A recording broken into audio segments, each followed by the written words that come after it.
Injet tadi ke? Oh tadi injet. Oh ada juga injet. Okey. Okey, angkat tangan ke atas. Angkat tangan atas. Buka tangan sikit. Buka dada betul-betul. Semua say yes. Yes. Say yes. Yes. Buka dada dengan belakang. Say yes. Okey, bagi kita buka say wow. Kita silakan wow.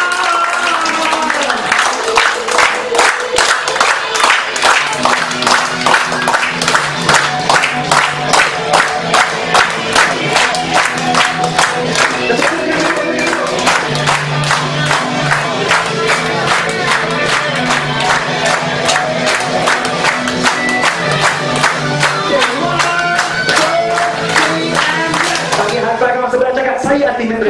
Saya.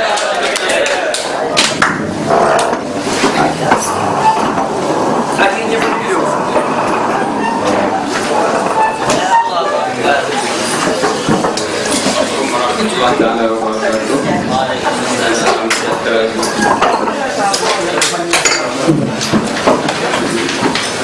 Okey, sebelum kita ke sesi kita pada malam ni, lebih dahulu saya nak introduce diri saya. Mungkin ada yang kenal, tapi majoriti mungkin tak kenal lagi sebab saya lebih kepada silent belum. Okay. Nama penuh saya Muhammad Rizwan Abdul Rahman, asal dari Al-Astar Kedah dan Al-Astar Kedah. Okay. Umur saya 43 tahun, berkahwin dan ada 4 orang anak lelaki semua. Okay. Dan pengalaman saya dalam trading semenjak daripada tahun 2006, okay, lebih kurang dalam 9 tahun. InsyaAllah tahun depan kalau dipanjangkan umur mencecah ke tahun ke-10 lah. Okay, 5 tahun saya part time dan lebih kurang dalam 4 tahun lebih baru full time lah. Jadi perjalanan tu kalau tuan-tuan dan tuan tengok agak panjang lah kalau nak dibandingkan dengan orang lain. Okey. Cuma dalam perjalanan tadi tu banyak pengalaman yang saya petik. Sebab background saya belajar engineering, tapi bekerja dalam bidang pengurusan di kilang elektronik. Jadi belajar lain, masuk dalam satu industri yang berlainan, dan rutin job juga berbeza daripada apa yang kita belajar. So di sini apa yang saya cuba sampaikan, tak semestinya kalau kita tak ada pengalaman dalam satu bidang kita tak boleh nak buat benda tu. Yang penting adalah attitude kita. Okay? Jadi Alhamdulillah, walaupun saya belajar benda lain dalam bidang lain dan bekerja, tapi Alhamdulillah saya boleh cope dengan pekerjaan tadi, asalkan kita ada kemahuan dan minat. Okay? Dan saya bekerja selama hampir 20 tahun, okay, dalam bidang pengurusan di kilang. Jadi selepas tu baru saya full time. Tapi dalam tempoh bekerja tadi selama 5 tahun saya trade secara part time. Initially saya punya target tadi bukan 5 tahun full time. Saya target lepas 10 tahun baru saya nak full time. Okay, jadi maknanya saya letak satu jangka masa yang panjang. Sebab saya dah senaraikan kriteria, kalau saya nak buat secara full time dalam trading, apa yang saya perlu. Okay, dari segi modal, dari segi hutang kita kalau boleh kita nak clear. Okay, dan juga beberapa faktor-faktor lain yang kita dah letak dalam rancangan. Okay, jadi dalam tempoh tadi itu sepatutnya 10 tahun baru saya buat secara full time, tapi ditakdirkan oleh Allah Ta'ala selepas 5 tahun tadi ada masalah-masalah dalam kilang apa semua. Okay, downsizing, recession pada masa tu. So saya ambil biasa. Jadi sebelum sampai saya punya target tadi tu, saya dah buat secara full time. Tapi bila kita buat sesuatu di luar daripada perancangan kita, dia akan ada masalah lain. Okay? Jadi penting di sini adalah kita buat satu perancangan dan kita stick kepada perancangan kita. Sebab apa? Kalau suatu benda kita tak buat perancangan, maksudnya kita merancang untuk gagal. Apa-apa benda pun kalau kata kita tak plan, mana kita akan menemui jalan buntu. Sebab sesuatu tu kalau kata kita buat perancangan pun belum tentu kita boleh laksanakan 100%. Apatah lagi kalau kita tak buat perancangan. Okay, jadi dalam perjalanan saya tadi, dalam trading sendiri pun 3 tahun yang pertama, 2006 sampai 2009, saya memang tak boleh withdraw. Terus sekarang cakap memang tak boleh withdraw. Kerja depo saja 3 tahun, bukan satu tempoh yang singkat. Okay, saya habis lebih kurang dalam RM 50,000. Okay, habis macam itu saja. Itu pun tak sedap. Sebab kita depo tak boleh withdraw, terus lagi try and error lagi. Dan sampai satu tahap lepas 3 tahun tak boleh nak buat withdrawal, kita ambil balik. Sebab masa tu kita deposit melalui wire transfer, tak ada macam sekarang local IB apa semua ni. Okay, macam Azrul cakap tadi, sekali kita deposit tadi, bank dah charge $30. Overseas di sini RM27. So tiap-tiap kali transaction tadi tu memang kita terpaksa bayar transaction fees.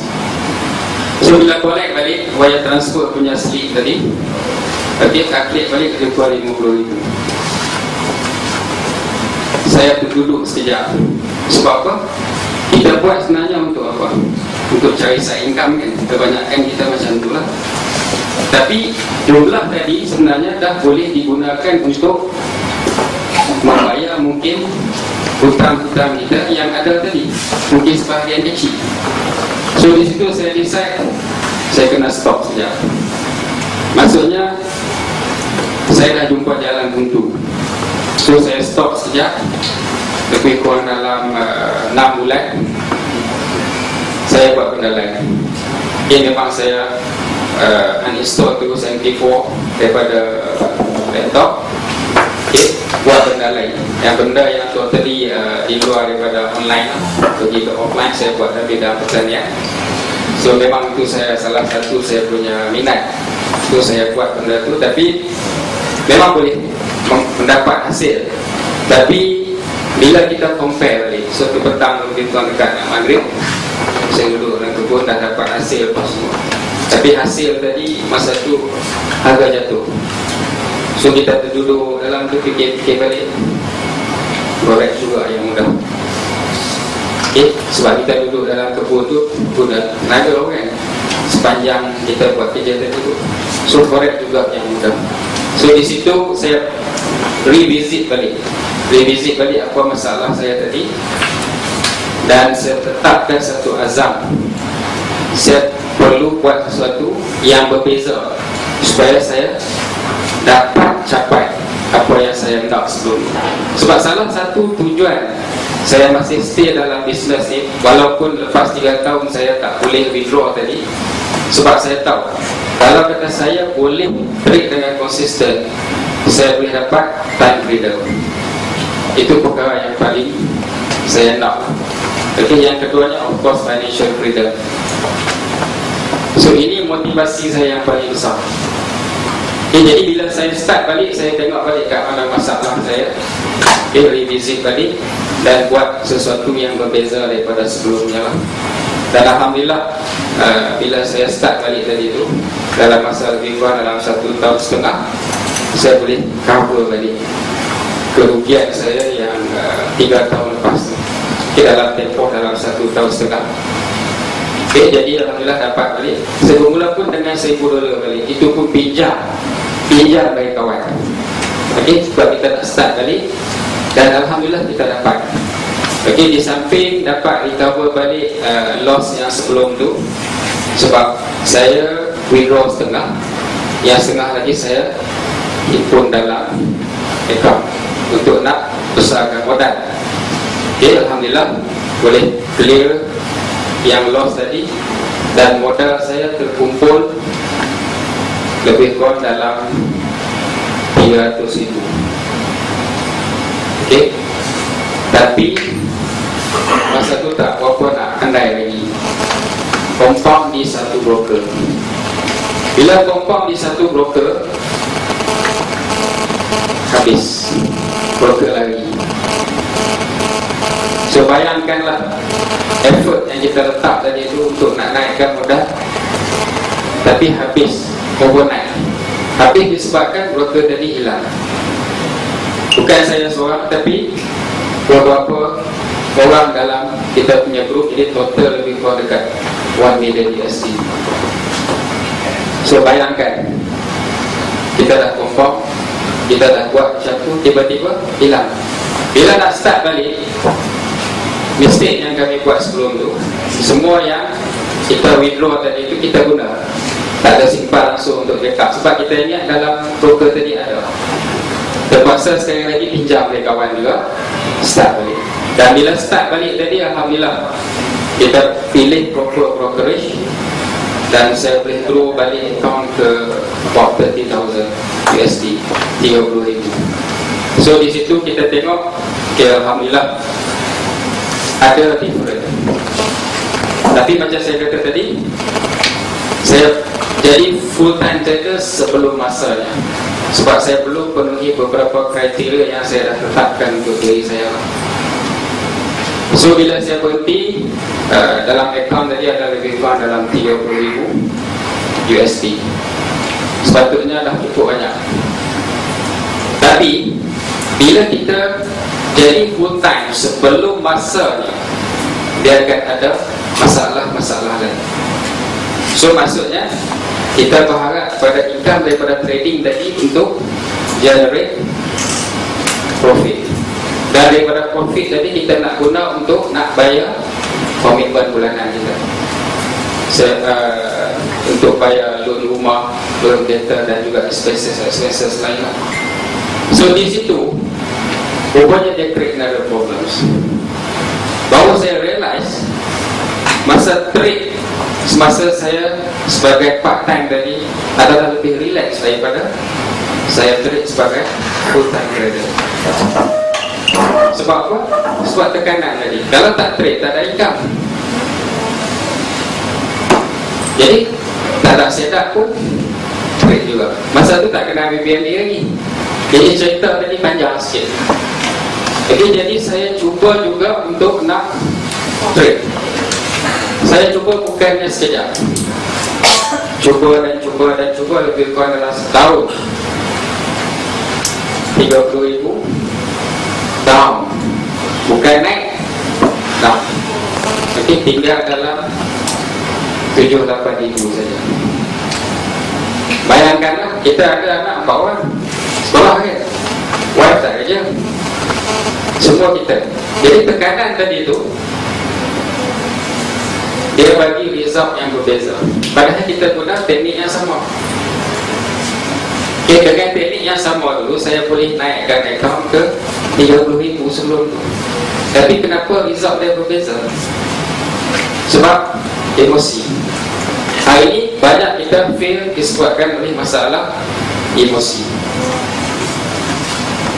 So di situ bila tengok balik, okay, saya dah cuba, account sepatutnya grow tapi drop daripada 30 jatuh kepada bawah 10.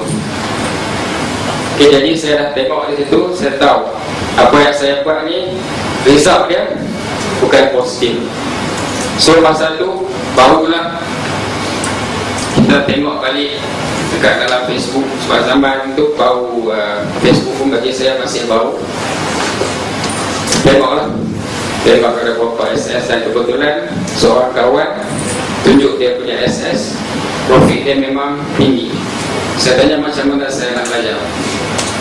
Dia cakap dia nak ajar tak pandai, tapi dia belajar benda ni daripada grup PBMA, masa tu XPB.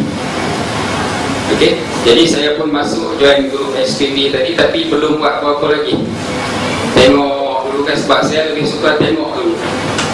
Okay, bila tengok dulu lebih kurang dalam sebulan lebih tak dapat apa-apa nulis sangat. Sampailah pada bulan Ogos tahun 2017 2012. Kebetulan Abang Omar balik ke Al-Ustaz cuti raya. Cuti raya, saya jumpa dengan dia, dengan seorang lagi, iaitu Abang Zul, Ibu Musang, kalau ada yang kenal kan.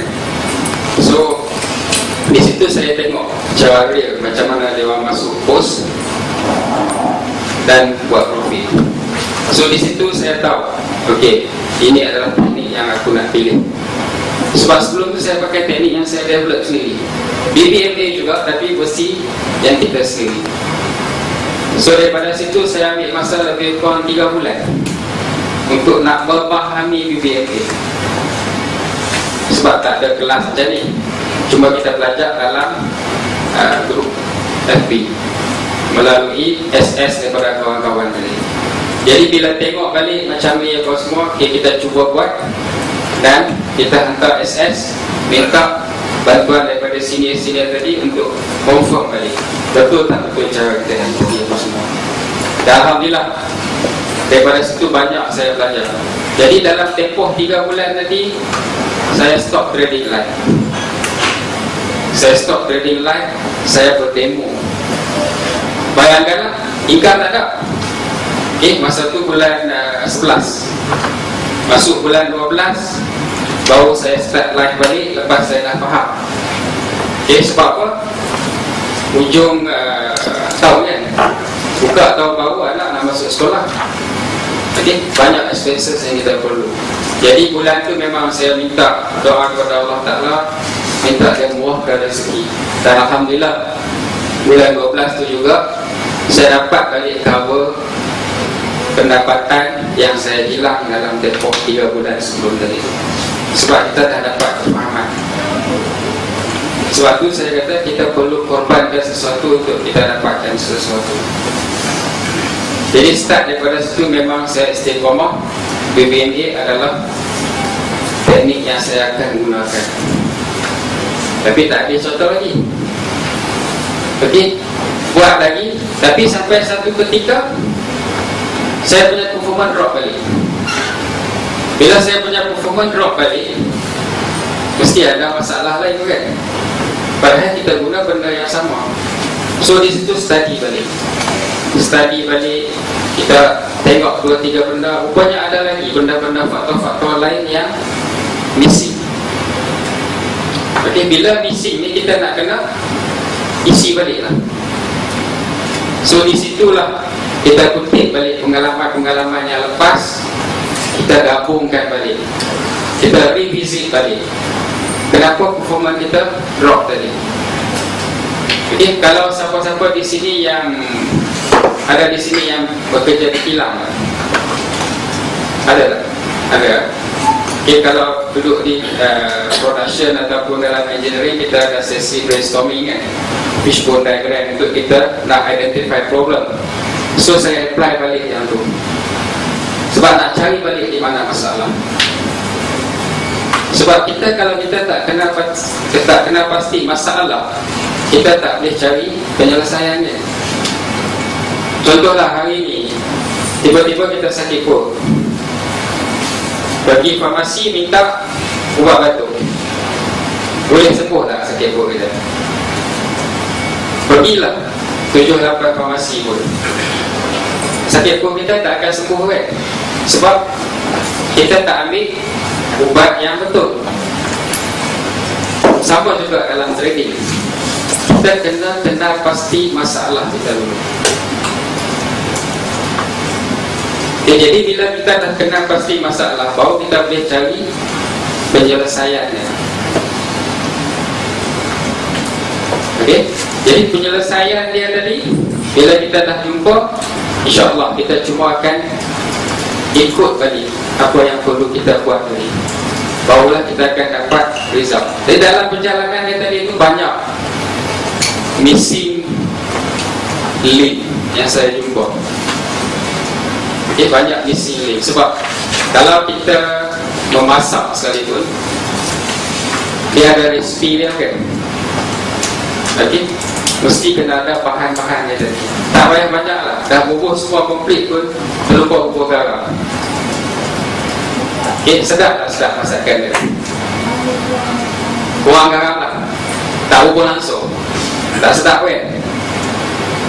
Hanya satu bahan saja yang tak cukup, tapi masakan tadi tak sedap. Sama juga dalam trading, dia ada komponen-komponen dia sendiri. Itu yang kita cuba satukan.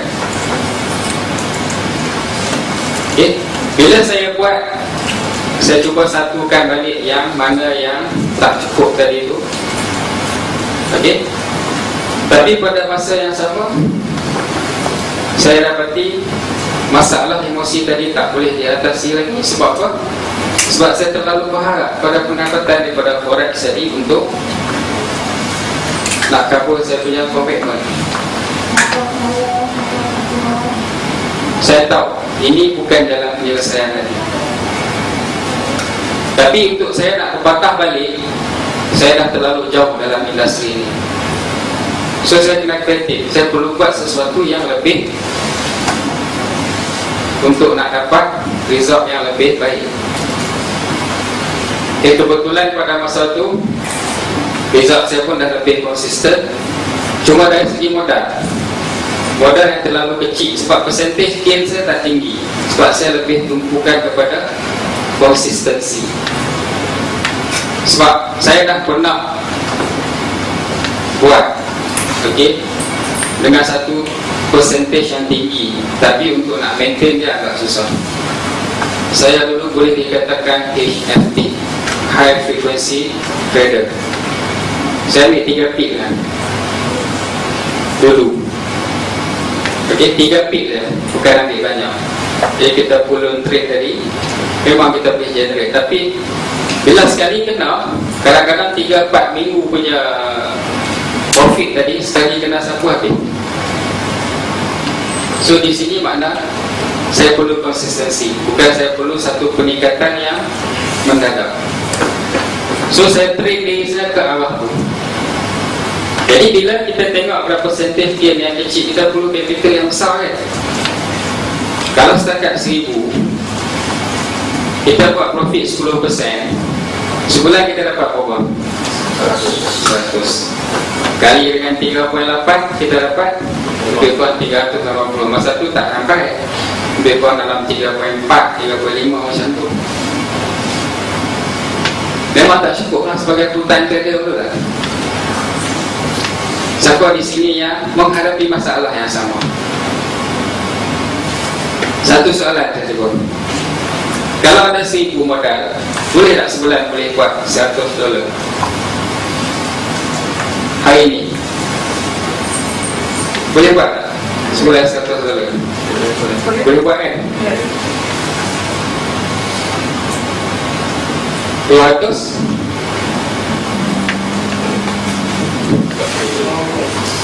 Alamat tu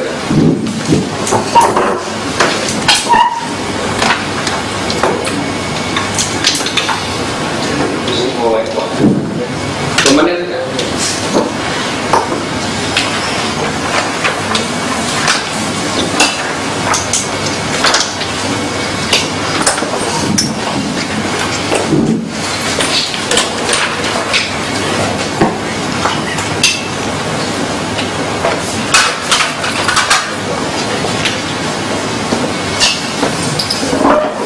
Ada $1000.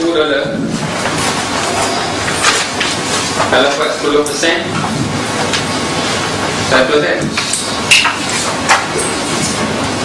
100 bahagi dengan 20. Satu hari berapa dolar? $5. Boleh buat tak? Kacang kan? Boleh buat kan?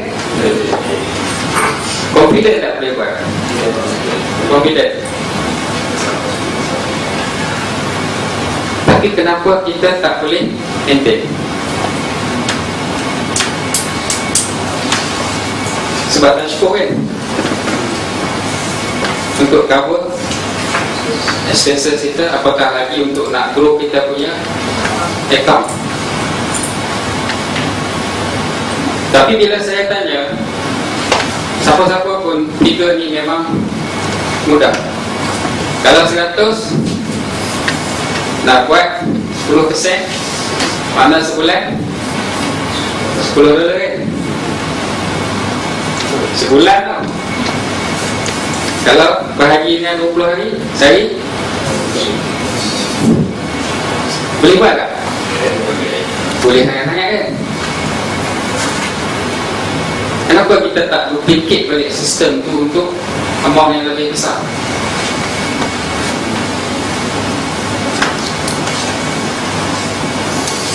Ini saja persoalan. Okey.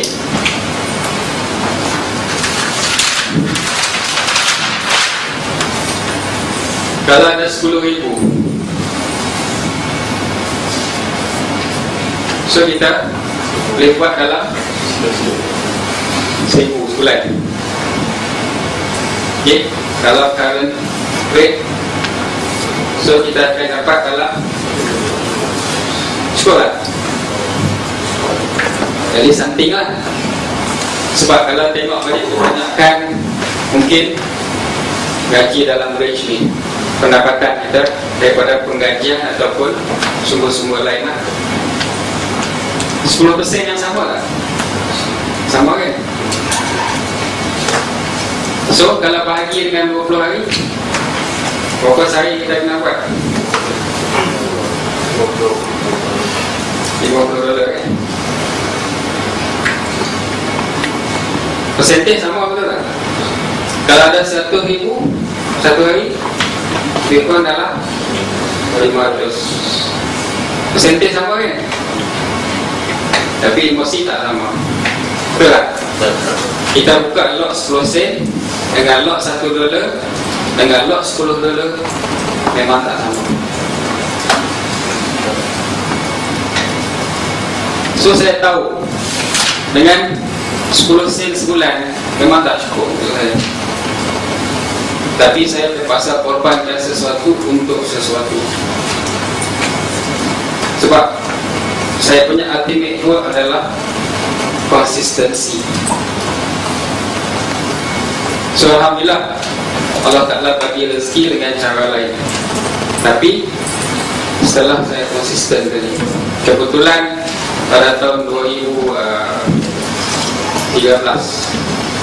okay, saya dapat offer secara tak langsung.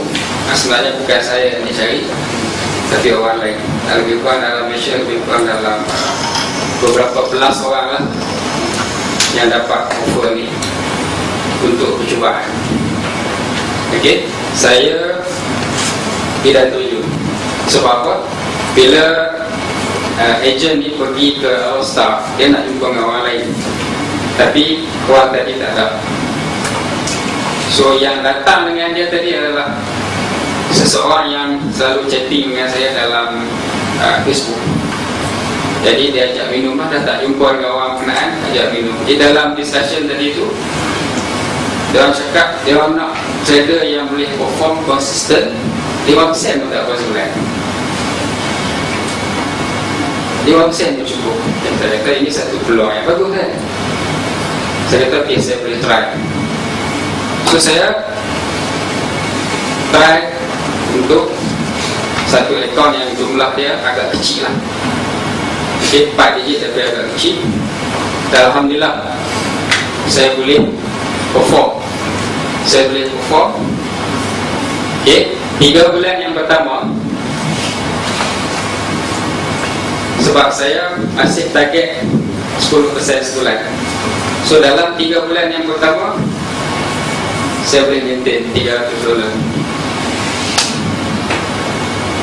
Okay, masa tu cubaan dibagi cuma 1,000. So di sini 30% kan, 3 bulan. So sebulan berapa? 100 kan? Ataupun 10%. Okay, lepas 3 bulan saya tanya balik, macam mana progress? Boleh tak saya teruskan? Dan macam mana pula dengan yang lain-lain? Tahu tak apa jawapan? Okey, saya at least saya mengharapkan, saya tak kenal yang lain-lain, at least ada satu tim tadi, kita boleh teruskan dia punya perjalanan. Tapi jawapan yang saya dapat agak mengecewakan. Macam mana, saya tanya balik ejen tadi kan, macam mana progress? Tinggal hang seorang je. Jawapan dia tinggal hang seorang saja. Okey, mana kata yang lain semua lost. Bayangkan, ini selected daripada seluruh Malaysia lah. Saya tak tahu siapa, tapi memang dia kata memang well known punya traders. Saya terfikir balik, kenapa senario ni jadi macam ni? Tak apa, kat sebelah itu saya kata saya nak teruskan. Bila saya teruskan, Alhamdulillah, selama 12 bulan saya boleh produce lebih kurang dalam 120%. Okay, jadi pada sini figure ni tadi ditambah, selepas 3 bulan ditambah kepada satu figure yang lebih besar. Okay, bila kita biasa trade satu figure yang kecil nak pergi yang lebih besar, dia akan trade satu masalah emosi yang lain. Sebab apa? Amount tadi dah lebih besar. Tapi dengan step yang saya ambil, Alhamdulillah saya boleh perform. Dan lepas 1 tahun trial period, barulah saya diambil untuk satu figure yang lebih besar. Okey, 7 digit dan insyaAllah 8 digit kami soon. Okey, jadi itu perjalanan saya. Tapi key yang di sini terletak di mana? Sebenarnya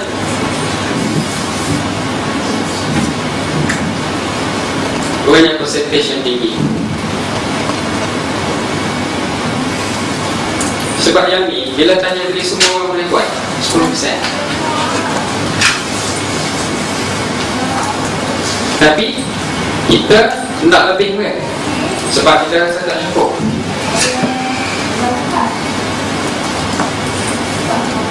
Okay? So di sini, apa yang kita nak buat? Kita nak revisit balik. Apa sebenarnya masalah kita? Macam mana kita nak atasi masalah tersebut?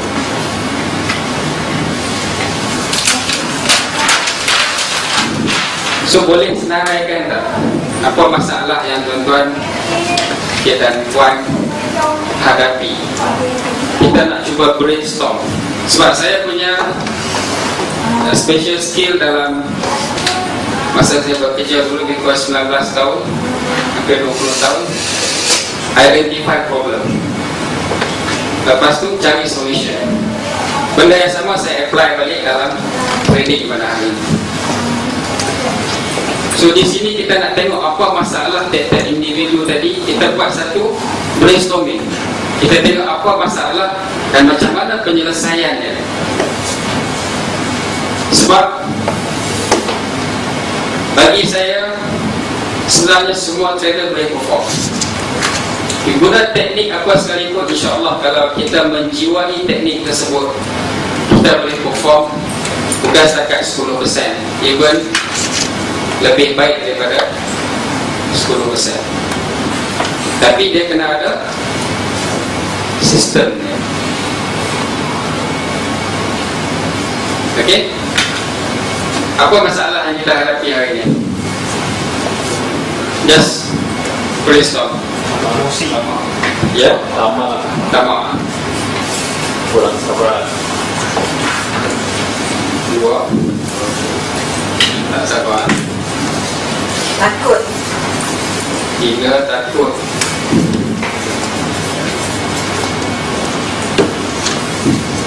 'Kurang ilmu. Kurang ilmu. Tekanan. Tadi apa? Tekanan. Pressure. Tekanan.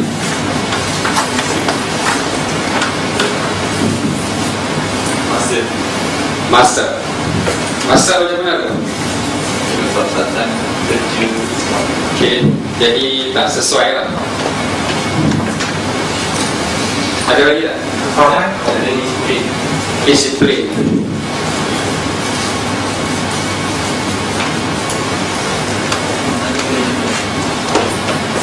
Money management. Lagi? Noise. Gangguan luaran. Signal orang pun semua lah. Dia kacau, jiwa kacau. Jiwa kacau.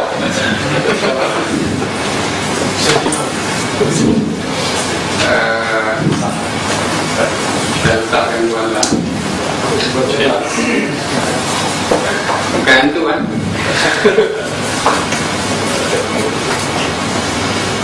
Lagi? Ada business plan.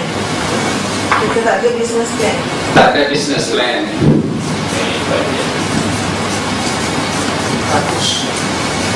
Rakus dengan tamak lebih kurang ke? Tak, lagi advance punya. Lagi? Nak cepat kaya.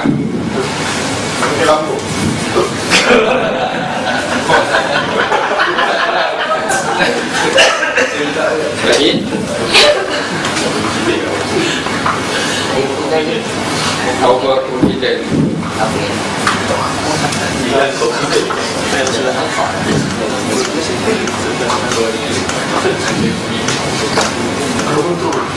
Ya? Under? Out of control. Di luar kawalan.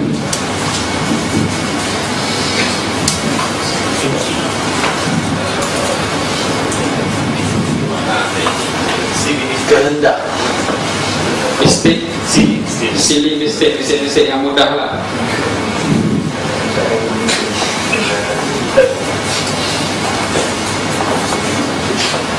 Ada lagi tak? Saka. Ini kena pakai obor. Dia rumah ada kusuk-kusuk. Buang saka. Buang saka tak? Di atas tangan. Internet problem.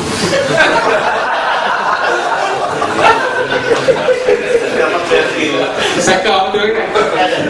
Ada ke? Ada. Oh. Ini tak prepare untuk jawapan ni. Okey, lagi? Internet problem. Internet problem.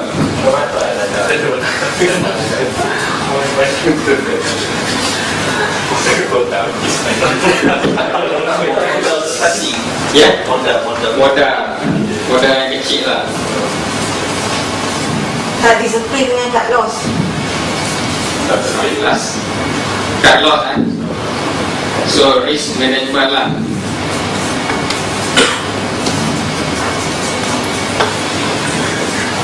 Masak.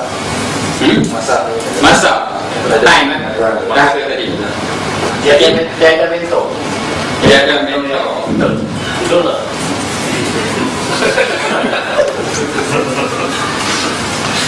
Laptop.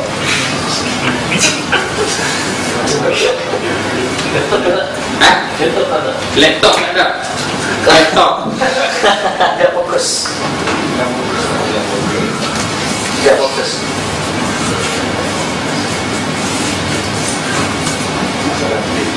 Lagi?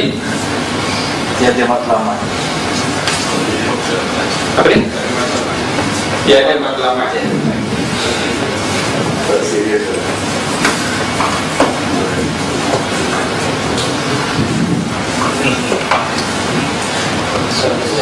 Kefahaman teknik, sesuatu teknik. Kurang pemahaman lah. Selamat ni.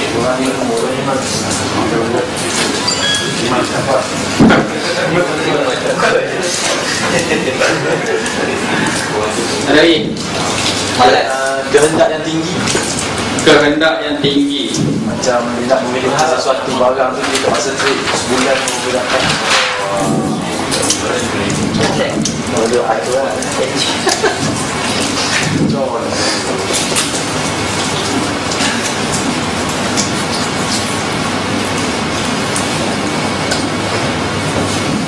Ada lagi tak? Kita lagi. Tiun lari. Tiun lari ni tak konsisten lah. Ada tadi kan, tak konsisten kan?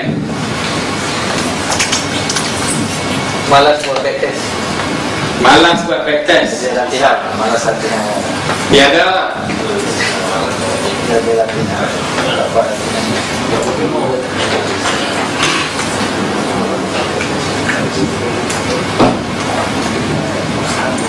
putus asa. Putus asa.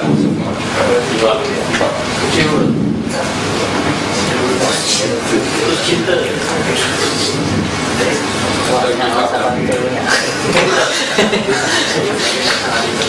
Banyak lagi ni kalau nak kan. Okay, setakat ni kita tengok problem. Kalau kita tengok baik daripada 25 problem ni, tiap-tiap individu ada lebih kurang 50% daripada masalah yang ada dekat sini kan. Cakaplah masalah apa pun, kalau kita pejam mata lontar pun akan kena dekat somebody. Kalau saya bercerita tentang pengalaman saya sendiri pun, dia mesti akan tanya balik, kata kat aku ni. Sebenarnya saya bercerita tentang perjalanan saya. Sebab trader ni dia akan lalui satu jalan yang lebih kurang sama. Okay, that's why saya di sini hari ini. Kalau ikut tu saya silent. Saya dah silent lebih kurang dalam setahun setengah.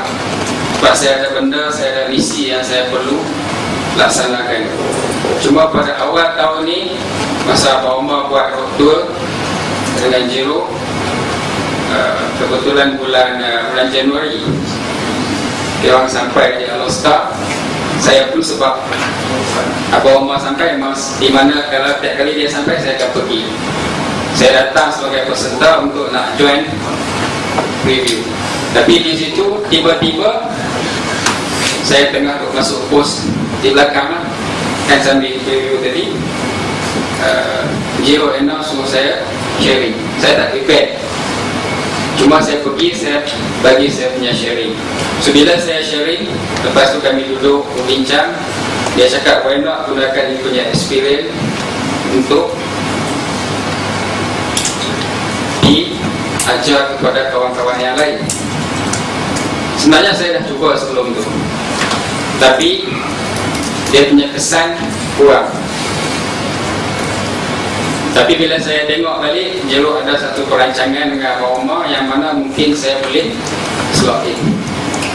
So daripada situ saya kumpulkan balik.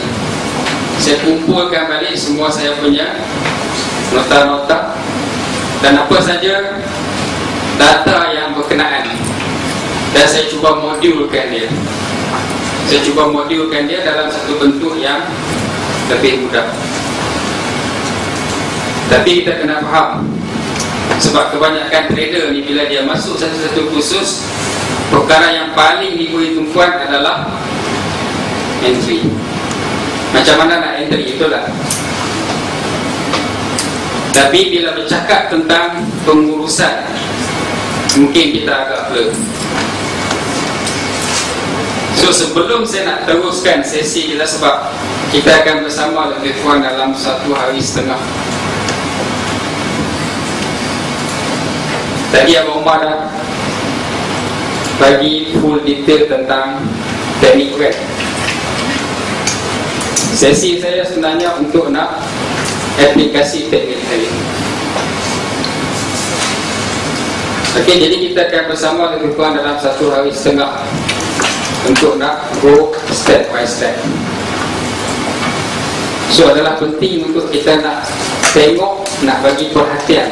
Tapi selalunya kita perlukan dorongan kan? Kita perlukan dorongan untuk kita nak bagi tumpuan kepada satu-satu benda. Okey?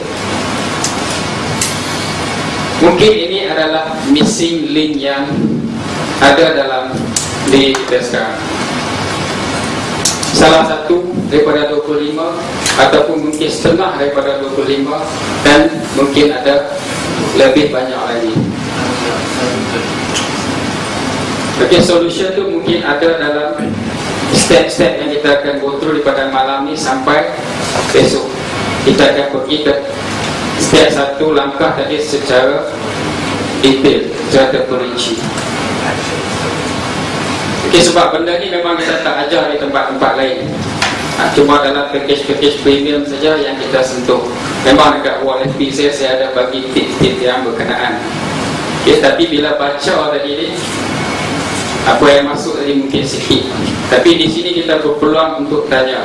Jadi saya harap gunakanlah masa ni yang kita ada ni untuk kita nak sama-sama bincang, kita nak cari solution kepada masalah yang kita ada sebelum ni. Kalau you are confident untuk buat sebulan 10%, saya confident insyaAllah lepas keluar daripada sini you akan lebih konsisten. Sebab keyakinan terletak kepada diri kita sendiri. Okey, saya akan tunjuk juga satu tambahan yang tak ada dalam intensif yang sebelum ni. Macam mana dengan $100 yang sama. Kalau you ada modal 1,000, you buat 10% sebulan, you dapat $100. Tapi you akan dapat sumber pendapatan lain yang mungkin 10 kali ganda daripada situ. Jadi modal bukan masalah sebenarnya. Cuma kita perlu kreatif. Dengan sistem yang ada pada hari ini, kita boleh dapat daripada sumber-sumber lain. Okay? Yang mana sebelum ni tak ada option ni lah. Saya dulu struggle sebab tak ada benda-benda ni semua. Tapi sekarang bila saya tengok latest development, banyak benda yang boleh actually solve this problem. Tapi kena kreatif. Okay, yang tu kita akan sentuh step by step secara detail. So masih nak teruskan kita punya sesi ataupun nak stop lagi ni? Teruskan. Okay, InsyaAllah kita akan teruskan. Malam ni kita cover setakat yang boleh. Masing-masing dah letih daripada pagi. Tapi Alhamdulillah saya tengok energi yang ada dalam tiap-tiap individu tadi memang di tahap yang tinggi. Sebelum ni saya pun terfikir juga, apa saya kelas korek ada siap dengan menari apa semua kan. Tapi sebenarnya setiap satu tadi ada sebab. Energi tadi penting. Sebab you nak duduk lebih kurang dalam 14-15 jam dalam kelas. Jadi kalau tak buat macam tu memang susah kita nak stay sampai sekarang ni. Alhamdulillah saya tengok sekarang ni semua masih fresh dan masih ready untuk nak move forward. Jadi kita start dengan follow the leader kan. Agak-agak apa mesej yang cuba disampaikan? Ada mesej sebenarnya. Bila kawan kita ke depan tadi buat certain action tadi kan, pergerakan, kita ikut betul tak? Sebab kita nak latih diri kita untuk bukan polisi kan Pak. Kalau nak polisi kita tak payah datang sini. Betul tak? Kita nak cuba adopt apa yang kita punya step tadi tu. Okay? Sebab saya punya expectation, Jero punya expectation, kalau boleh kita nak lahirkan seramai mungkin mereka yang berjaya. Dan insyaAllah akan ada somebody yang akan berjaya di sini. Dan kalau boleh setiap individu mesti ada matlamat, orang itu adalah aku sendiri. Okay? So tapi kita tak guna proper step. Apa yang kita buat, kita fokus kepada making money. Yalah, ada buy dengan sell ya. Kadang-kadang beginners lah boleh untung memang banyak. Ada dua kan, mesti salah satu betul.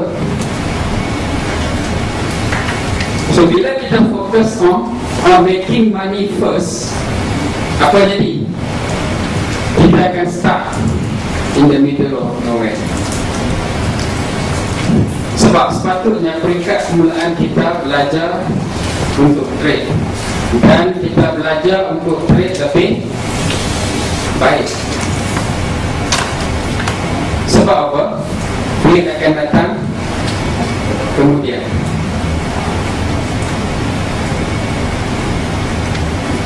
Tadi kita maintain 10% dengan $100, kita dapat sebulan $10 kan. Kalau 1,000 kita dapat 100. Kalau 10,000 kita dapat 1,000. So kita nak repeat benda yang sama, tapi kita perlukan satu sistem. Tapi kalau kita tak boleh kontrol market, tapi kita boleh kontrol apa dia? Loss. Kita boleh kontrol risiko. Market kita tak boleh kontrol, tapi kita boleh kontrol risiko. So benda ni kita akan dalami besok, macam mana kita nak kontrol kita punya risk.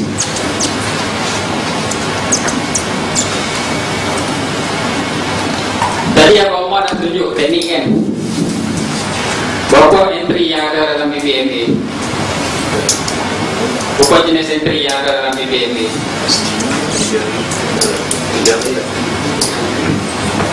Berapa?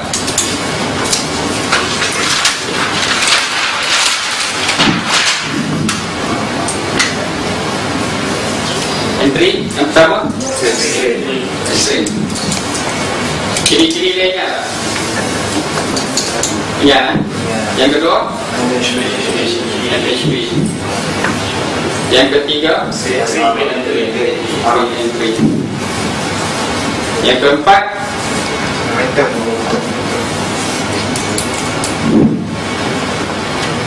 entry sebenarnya 3 ni saja. Momentum, yang lain-lain itu adalah sifat market. 2013 kami belajar benda yang sama juga, tak ada beza, cuma dalam bentuk persembahan yang berlainan, supaya sekarang ini lebih mudah untuk kita faham.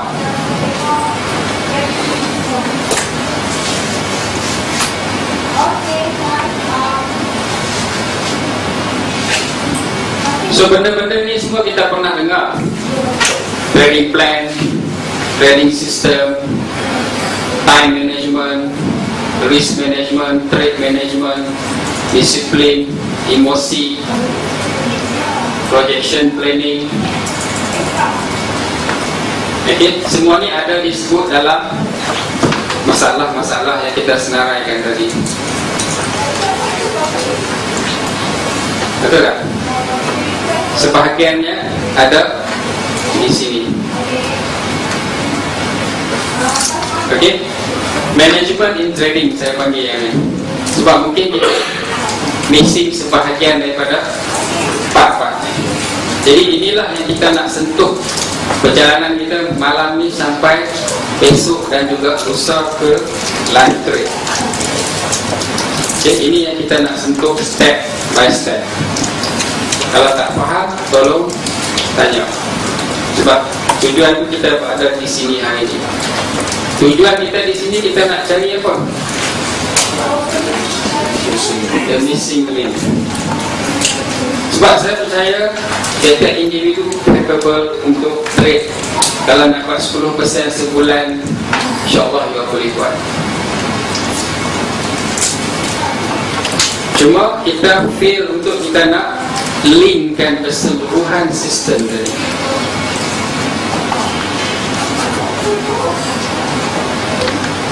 So kita nak cari missing link. Setiap individu tadi mungkin tak sama. Okay, mungkin tak sama masalah, mungkin tak sama part yang dia hilang tadi tu. So kita akan cuba buat satu persatu.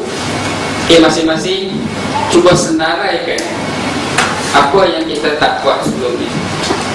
Sebab mungkin itu adalah missing link yang kita cari.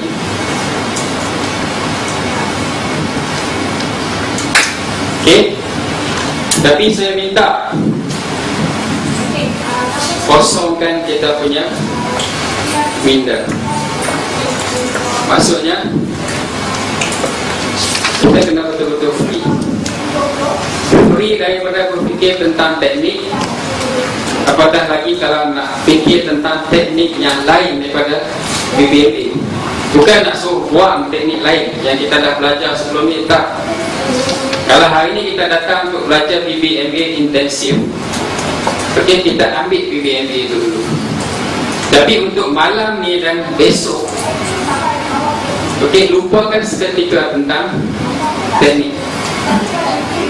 Tujuan kita nak cari missing link tadi. Okay, sebab setiap individu mungkin tak sama. So kita akan belajar satu tahap ke satu tahap. Sebab kalau masa kita kecil dulu pun kita belajar naik bicycle, first kali kita akan naik dengan ada roda kan. Kalau bicycle kita punya parent beli yang ada 2 roda tu lah. Okay, bila kita dah pandai kayuh sikit, parent akan buang sebelah roda, selalunya sebelah kanan dulu lah. Dia akan tinggal sebelah kiri. Okay, kita still kayuh kan. Lepas kita dah pandai, bawa buang yang satu lagi. Betul tak? Semua lalui benda yang sama. Sama lah. Kita hari ni pun ada anak-anak, benda yang sama kita buat kan. Maknanya step by step. Tapi lepas dah pandai kayuh tadi, kita sebagai parents, sebagai ibu bapa, anak dah pandai kayuh, adakah kita terus benarkan dia orang pergi kayuh di jalan raya? Kita bagi tak bagi? Tak bagi kan? Sebab apa? Bahaya kan?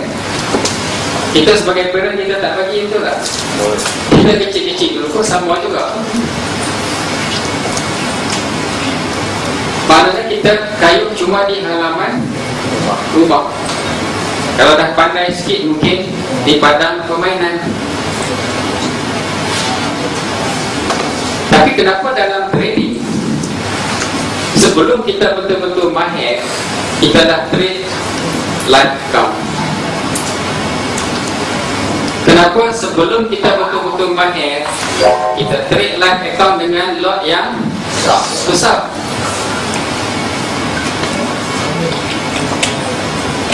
Boleh tak boleh kita buat macam tu? Sepatutnya lah, boleh tak boleh? Tak boleh kan?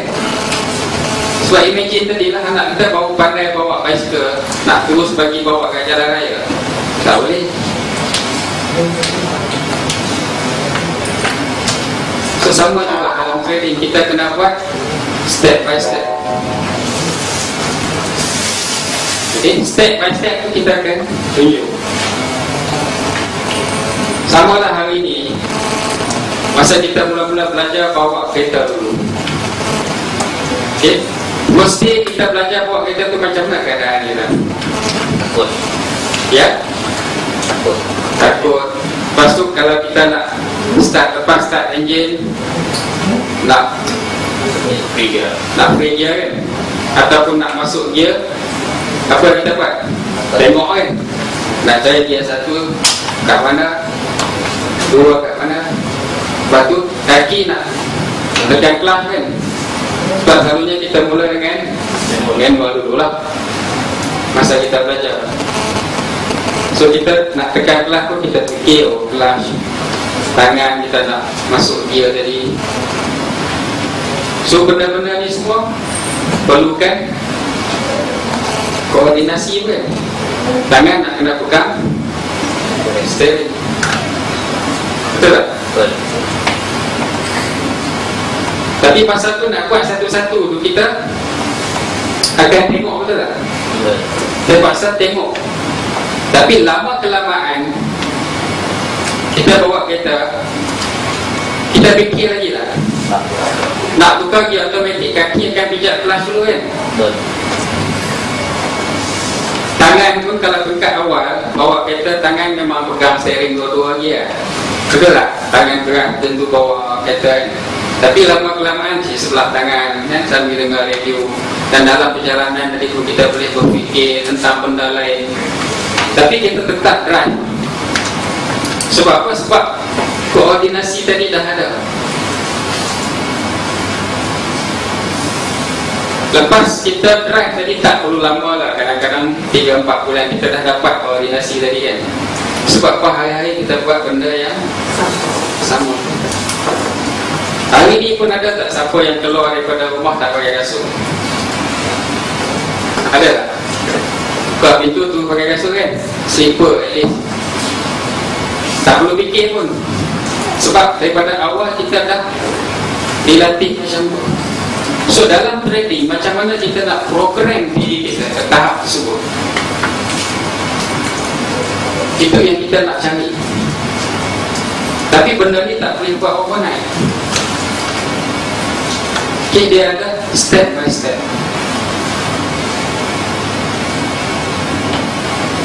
Kita akan buat step by step.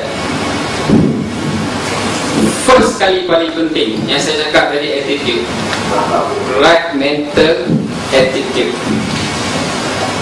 Okay, apa-apa pun yang penting adalah attitude kita, mindset kita. Sebab kebanyakan yang involved dalam trading forex online ni, first thing, kenapa dia terlibat dalam industri ni? Untuk cari, selalunya side income dulu lah. Okay, kita akan cari side income dulu. So that's why bila kita masuk dalam industri ni, kita nak buat duit kan. Ada yang masuk dalam industri ni yang suka-suka saja. Ada tak? Yang bukan bertujuan untuk buat duit tambahan. Ada tak? Semua orang nak buat duit.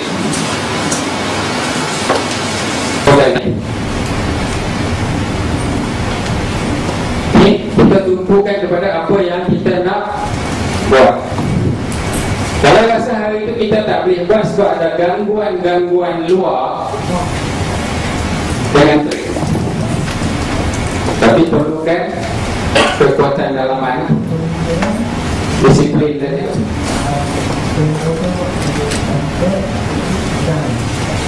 So kita perlu betulkan kita punya minta belajar.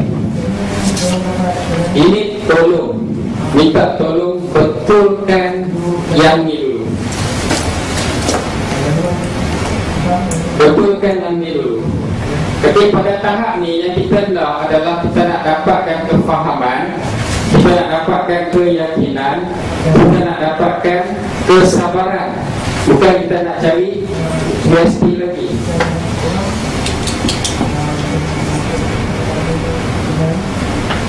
Kita perlu dapatkan yang lain-lain dulu. Sebab yang ni dia akan datang sendiri bila kita dah ada ilmu dan juga skill yang cukup. Kalau ada account pun letak sebelah.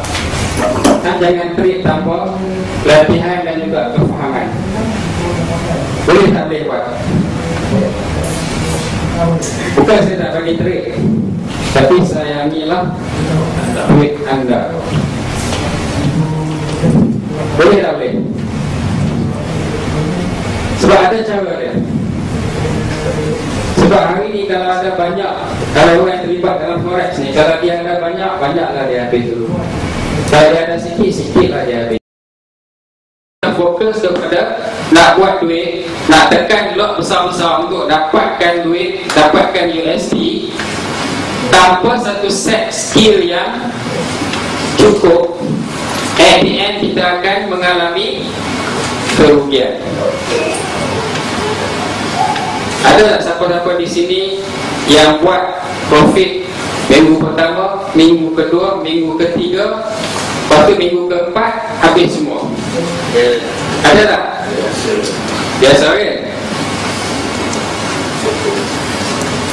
So kenapa benda ni terjadi? Sebab mungkin kita profit tadi bukan daripada skill, bukan daripada sistem, tapi mungkin lebih kepada silap ataupun satu sistem yang kita campur aduk. Sebab dalam trading bukan nak cakap lah, kadang-kadang kalau kita tak sihat pun, kita gagal nak trade juga, kita akan jumpa loss. Okey, bergaduh dengan pasangan kita pun bukan gaduh besar pun, tapi biasalah kan, dia akan efek emosi. Kadang-kadang ada masalah dalam Facebook, cuba nak menegakkan pendapat masing-masing, emosi terganggu, pergi trade, loss. Sebab tu bila kita nak start trading, letak sebelah semua benda ni. Okay, kita tumpukan kepada apa yang kita nak buat. Kalau rasa hari itu kita tak boleh buat sebab ada gangguan-gangguan luar, jangan trade. Tapi perlukan kekuatan dalaman, disiplin tadi. Okey, konsep saya senang. Biar kecil asalkan berhasil. Okey, account ni tak banyak, $333. Okey, pada 8 hari bulan 7.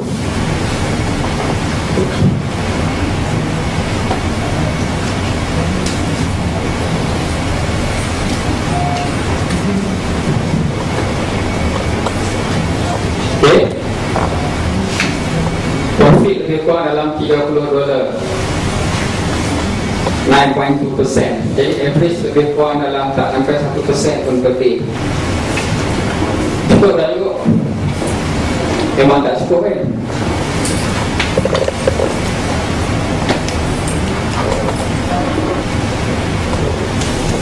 Bukan senang nak maintain kan? Nak maintain apa? Nak tahan kesabaran. Buat 300 dapat $30 dekat sebulan. Okey, sepatutnya boleh buat lebih kan? Tapi nak tahan kesabaran tadi sebab apa? Sebab kita nak uji sistem. Okey, kita nak uji sistem.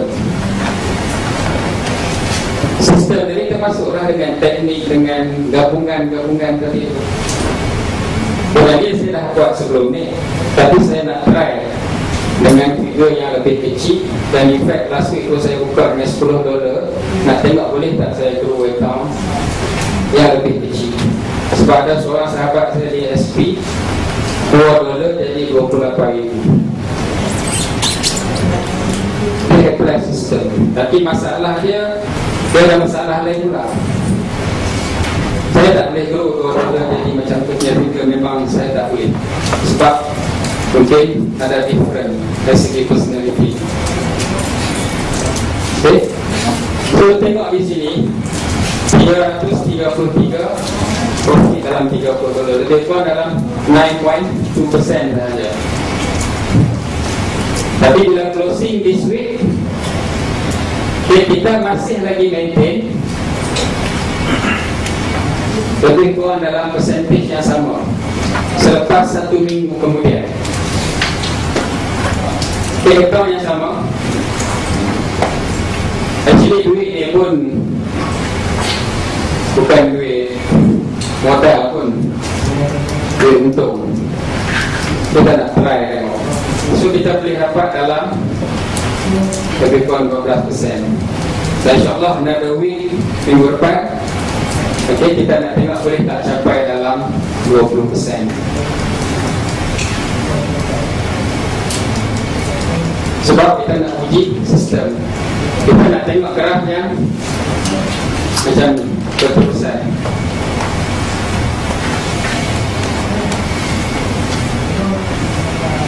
Okay, ini hasil gabungan semua resipi-resipi tadi, yang mana kita akan sharing besok.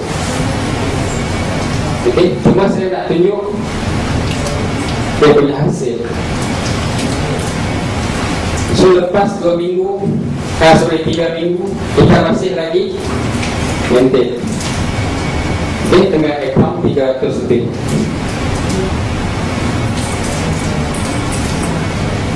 Kita buat benda yang sama. Sebab sistem kita wajib boleh duplicate, kita boleh duplikasi, walaupun dengan amount yang lebih tinggi. Insentif sama tadi kan. Tapi bila modal lebih besar, kita punya profit pun lebih tinggi. So, sistem yang sama kita guna di account yang lebih besar. Okay, account 50,000. Ini baru tak sampai 2 minggu. Okay, profit lebih kurang 1,300, 2.6% untuk 3 hari. Jadi average kita buang tadi lah. Tadi 0.76 kan per day. Sekarang 0.8. Tapi graf still uptrend lah. Kita nak kalau boleh uptrend. Ni graf performance. Market dia lah uptrend, downtrend, kita just ikut dia punya flow. Okay, profit setakat hari saya prepare kalau tak silap Rabu lah. Okay, lebih kurang dalam 6,000 plus, lebih kurang 12%. Average up to 1.5% per day. Sebab ada masa memang lebih, tapi ada masa hari yang tak terik. Mungkin average up, dia akan berbalik kepada yang asal tadi.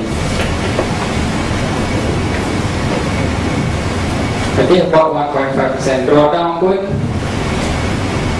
okay, masih rendah. Kita nak maintain drawdown. Benda ni kita akan ulas besok, apa itu drawdown. Saya pernah tengok orang habis lebih kurang dalam 3 million RM.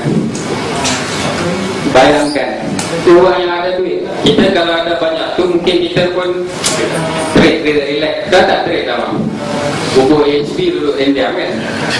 Sebab konteks kaya tadi tu dia different antara individu.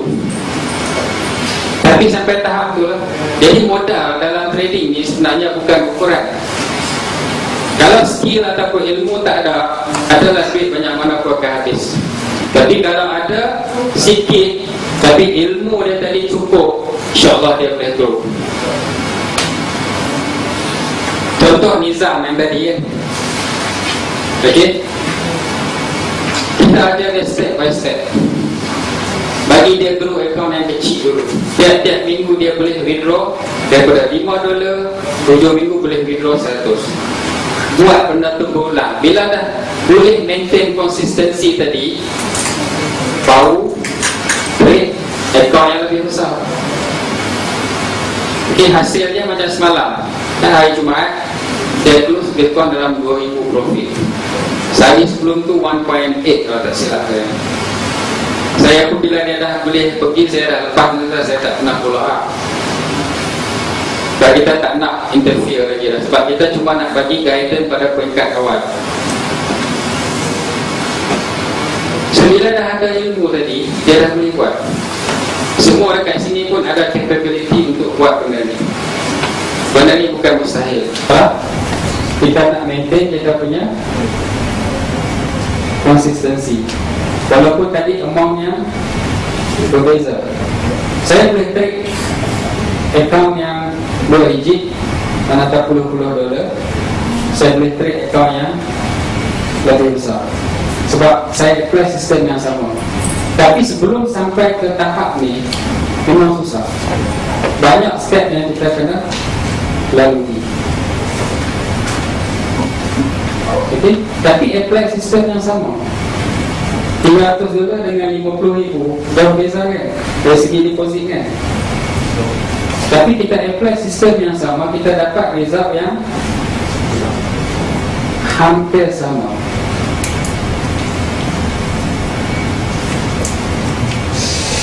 Okay. Saya jarang nak tunjuk benda-benda ni semua. Tapi dalam ni, macam saya kata tadi, kena tengok see is believing. Betul tak? Sebab kalau tidak ni 2 hari lagi yang kita nak go through ni, apa yang saya bercakap ni di luar konteks yang kita fokus sebelum ni. Kita fokus kepada teknik semata-mata kan? Tapi besok ni 1 hari lagi kita nak digest benda yang di luar daripada konteks trading itu sendiri. Jadi saya perlu tunjuk kalau kita buat macam tu, apa yang kita boleh capai. Okey. Benda ni kita kena faham.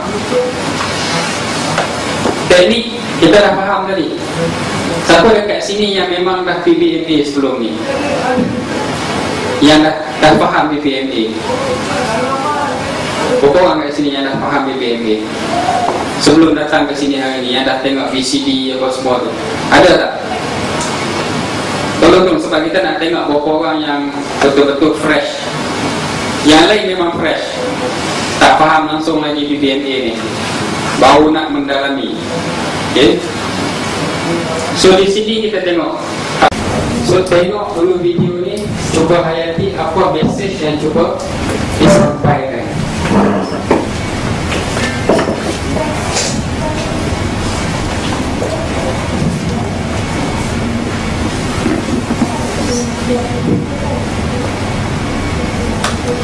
Siapa pernah tengok video ni? Tak pernah. Dekat wall Facebook saya selalu saya up yang ni lah, bagi trader tengok. Dan saya cuba buat belasan-belasan dekat sini. My name is Brooke Hedges, author of the best-selling book, The Parable of Pipeline. I opened my book with a story about Pablo Bruno, who take two very different paths in their quest for financial independence. What you're about to see is the delightful animated story of their adventure. So, sit back, relax, and enjoy the life-changing lessons in The Parable of the Pipeline.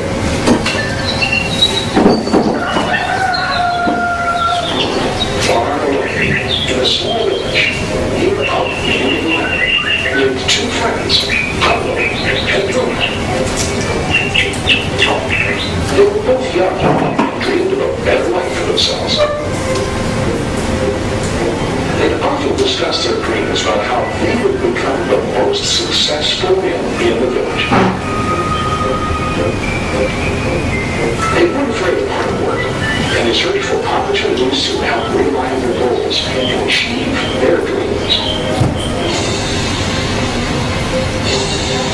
One day, an opportunity presented itself.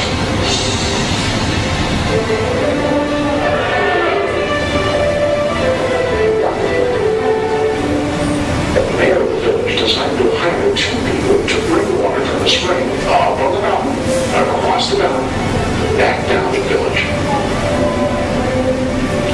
They would be paid based on the amount of water delivered to the village. Bruno and Pablo enthusiastically got to work. Every day, from morning till evening, they carried buckets to and from the spring.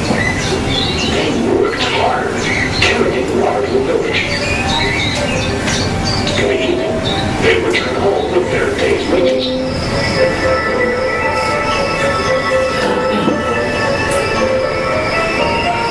Bruno was satisfied with his work and the money he earned. He was sure that with this work he could achieve his dreams. Bruno thought that to increase his wages he could use bigger buckets to bring more water each trip. He believed with a larger income he would soon be able to buy a cow and the house that he dreamed about.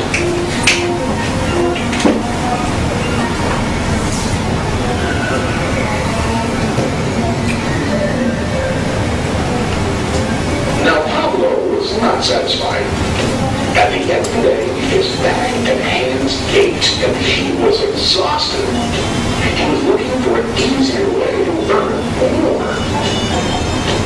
One day an idea occurred to Pablo. He imagined building a pipeline to deliver the water from the mountain spring to the village. With this pipeline, he could get more water to the village without carrying buckets back and forth from the spring to the village. So he got very excited about his idea and began to plan. Pablo, of course, shared his idea with his friend Bruno and asked him to join with him to work on and help build the pipeline. Bruno thought the idea was crazy. to think about was what his money could buy today and how to get it quicker. Building a pipeline would slow him down in achieving his goals. Instead, Bruno got bigger buckets and went more often back and forth fetching water. He was sure that with this method, he could make more money. Pablo decided to build the pipeline on his own. He understood it would not be easy to build, and it would take time to complete the pipeline. Pablo knew that it could take several years to finish, and he set his mind upon his goal. Every day, he worked and carried water like before. But on weekends and during his spare time, he worked hard to dig the rocky soil and build his pipeline. In the first month, there was little to show for his work.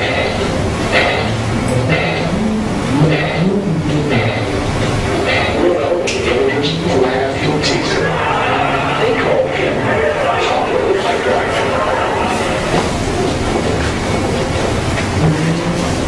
During this time, Bruno's income doubled. He already bought a cow and a bigger house. His lifestyle changed. He now spent time after work in the bar, enjoying his hard-earned wages from the river water.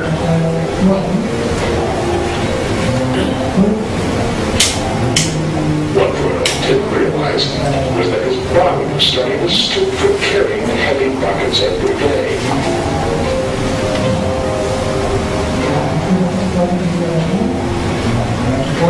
His face looked worn, his body tired.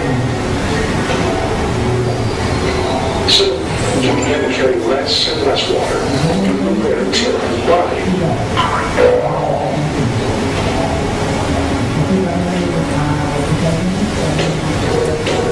Month after month, Pablo worked. Soon a year passed, and then a second year. Finally, Pablo finished his pipeline.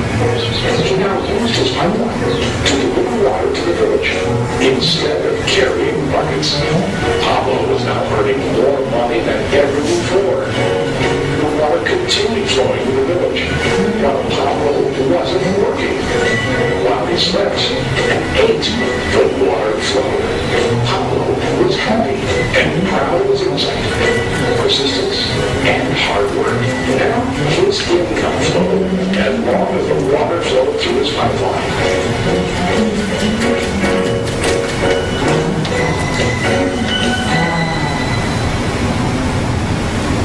The story of Bruno and Pablo is a reflection of life.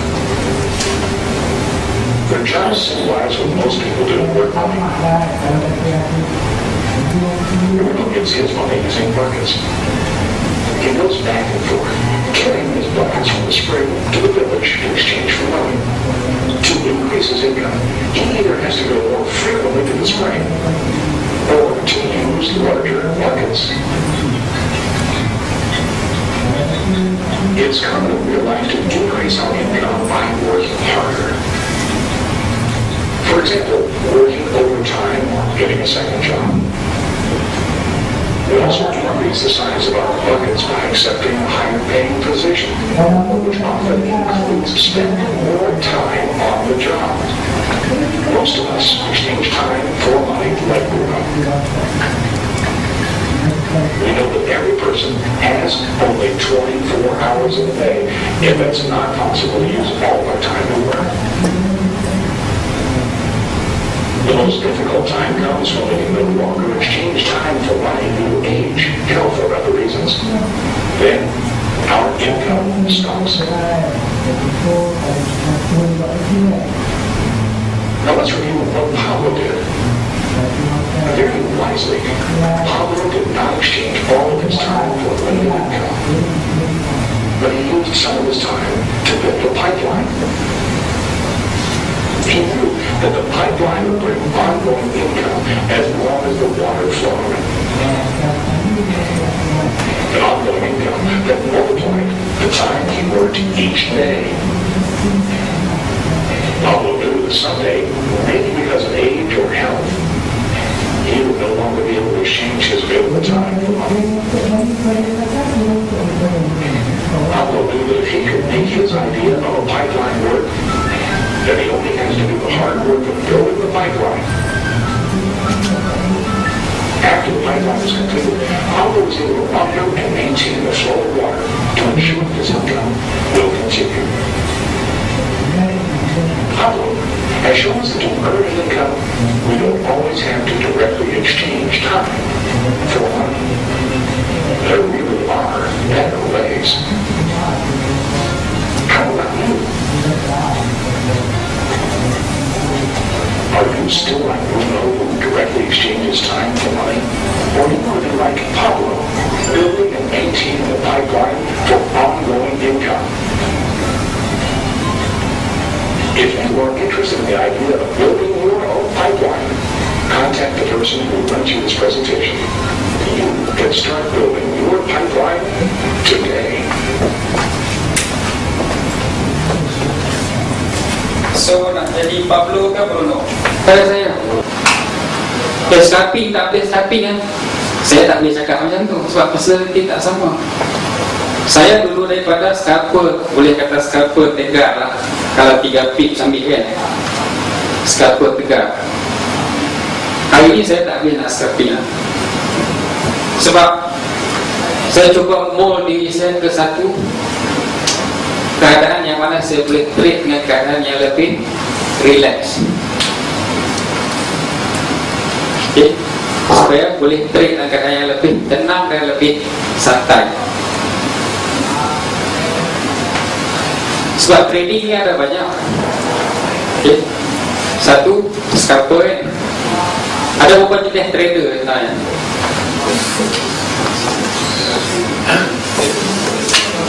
Berapa jenis trader? 3 lah. Apa 3 tu? Swing, intraday, Swing, intraday, satu. Swing, intraday, Apa? scalper. Ada lagi tak? Kalau saya kata ada 4, itu bukan style trading. Okey, ada satu lagi kita panggil position trader.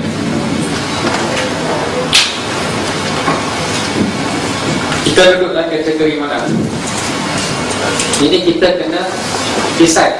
Bukan orang tolong decide dengan kita. Swing, swing lah. Swing ni ada yang short term, medium term dan juga long term. Tapi position trader lagi bapak pada swing lah. Sebab dia hold position lagi lama. Ramai orang tak aware sebab jarang kita nampak benda ni pun. Okay, scalper selalunya ambil antara 5 hingga 10 pip yang tu lah. Intraday ni antara 20 hingga 50 pip. Okay, dan dia trade mungkin tiap-tiap hari. Dia buka position pada hari yang sama dan close position pun pada hari yang sama. Scalper ni bila ada peluang memang dia masuk dan keluar dengan lebih cepat. Swing, okay, antara mungkin 50 dan juga lebih lah, 300 pip. Dan dia hold dia punya position 2 hari, 3 hari, seminggu. Position trader lebih lagi lah, mungkin mingguan dan juga bulanan. Okay, tiap-tiap satu ni ada pro dan juga cons. Contoh scalping, kita nak ambil 5 hingga 10 pip, tapi float dulu 30 pip. Okey lah?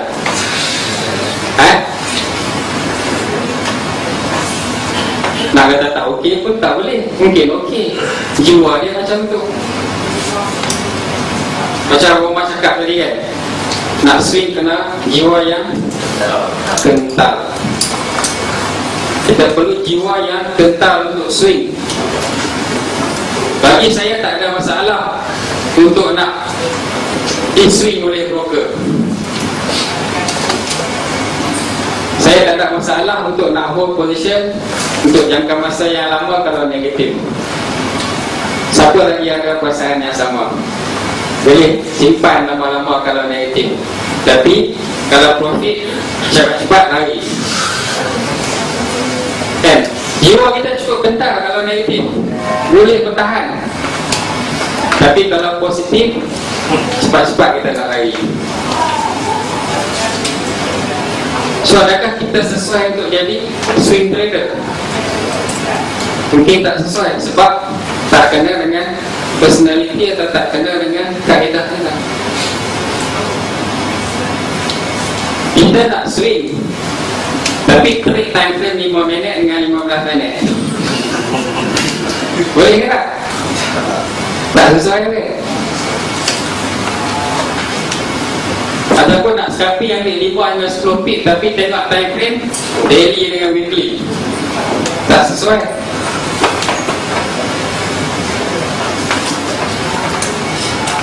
Okay. Kesesuaian tadi kita kena tetapkan berdasarkan kepada personality kita. Ada berapa lama ni mas? Maksimum 30. Okey. Kita go through satu video part-line story. Okay, part-line story ni bagi saya cukup bermakna. Sebab apa yang kita nak buat ni lebih kurang dalam cerita ni juga. Sebab kita perlu korbankan sesuatu untuk dapatkan sesuatu. Sebab bila part-line kita dah ready, kita tak perlu bersusah payah.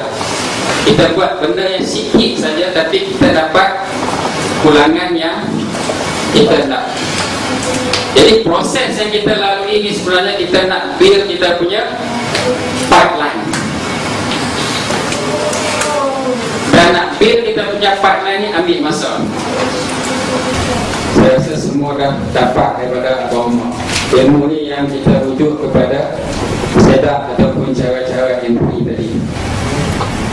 Tapi kita ada lagi step-step lain tadi.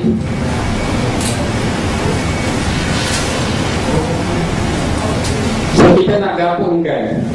Okay, macam mana daripada setup tadi kita nak buat trading plan ataupun SOP kita. Dan kita nak buat trading method.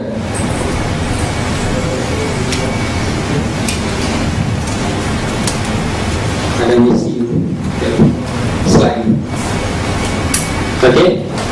Kita ada trading methodology.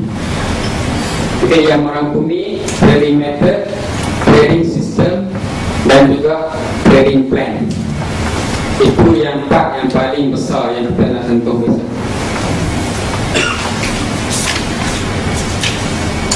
Jadi semua item ni kita akan sentuh sampai habis. Sampailah kita sampai ke hari Isnin kita punya live trade. Step by step kita akan buat.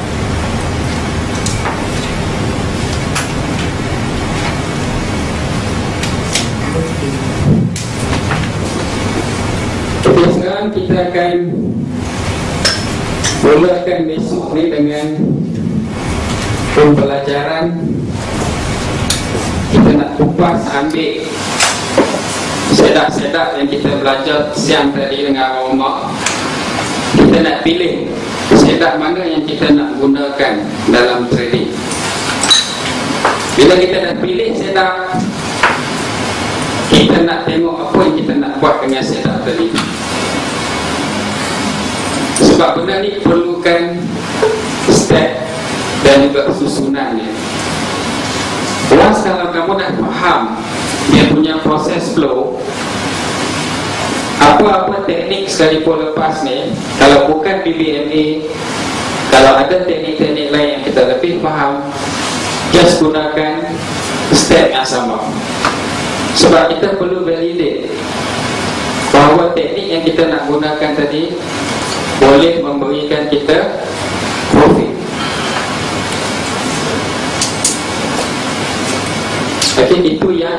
penting.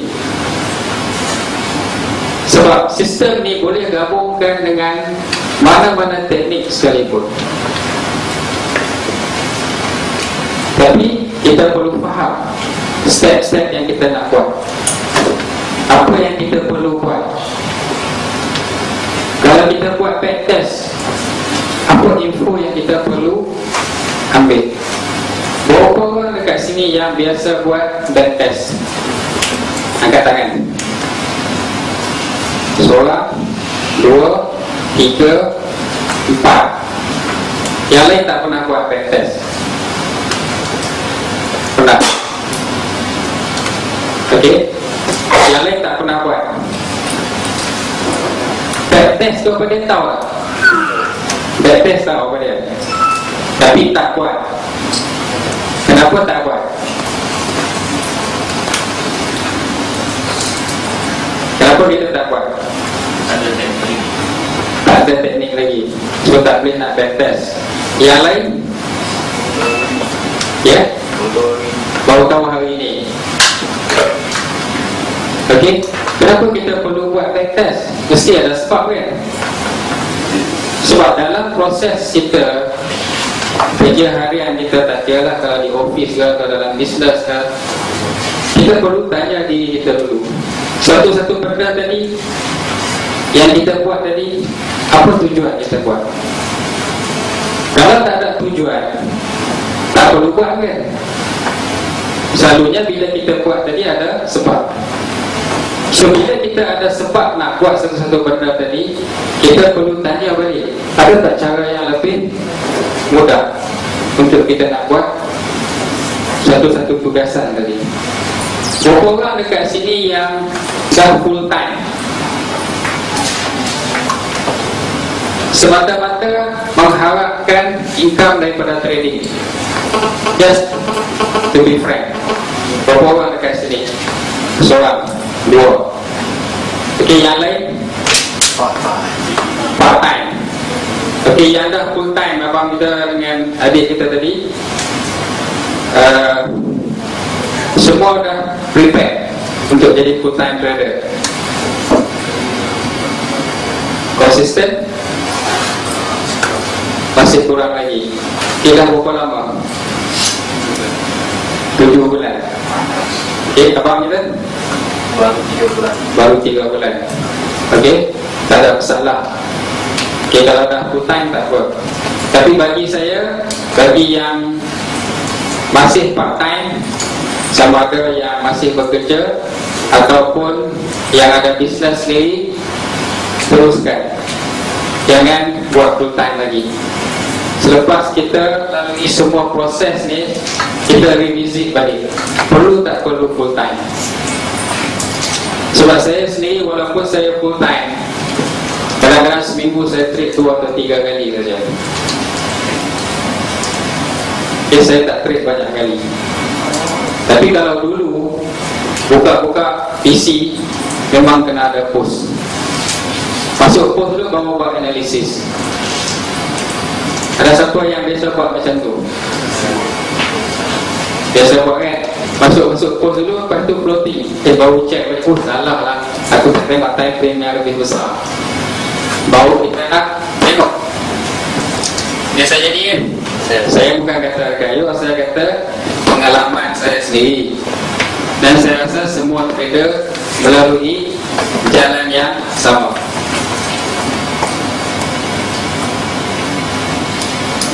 Okey? Sebab bagi saya, lebih baik kita ada 2 sumber pendapatan. Apa salahnya kalau kita ada lebih daripada 1 sumber pendapatan? Salah kan? Tak salah kan? Berdosa ke? Tak kan? So kalau kita ada 2 sumber pendapatan, itu adalah lebih baik kan? Kalau ada 3, kalau ada 4, lagilah bagus.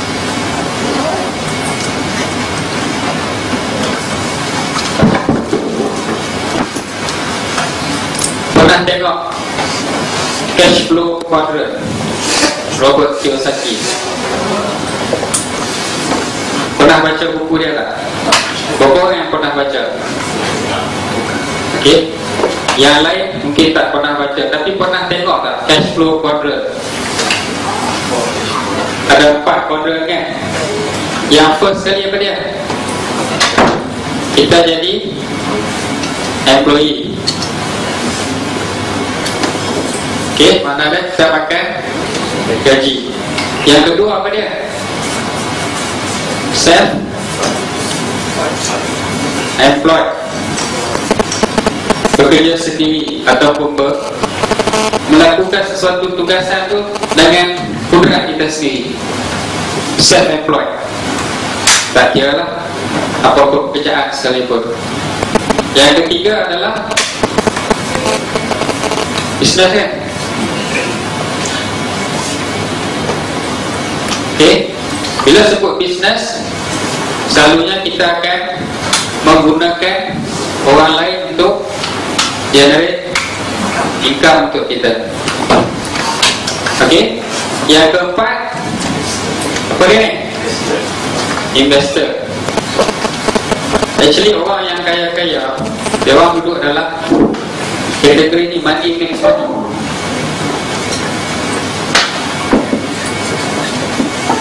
Okay, so di sini kalau kita tengok balik, kita trader duduk dalam kategori mana sebenarnya?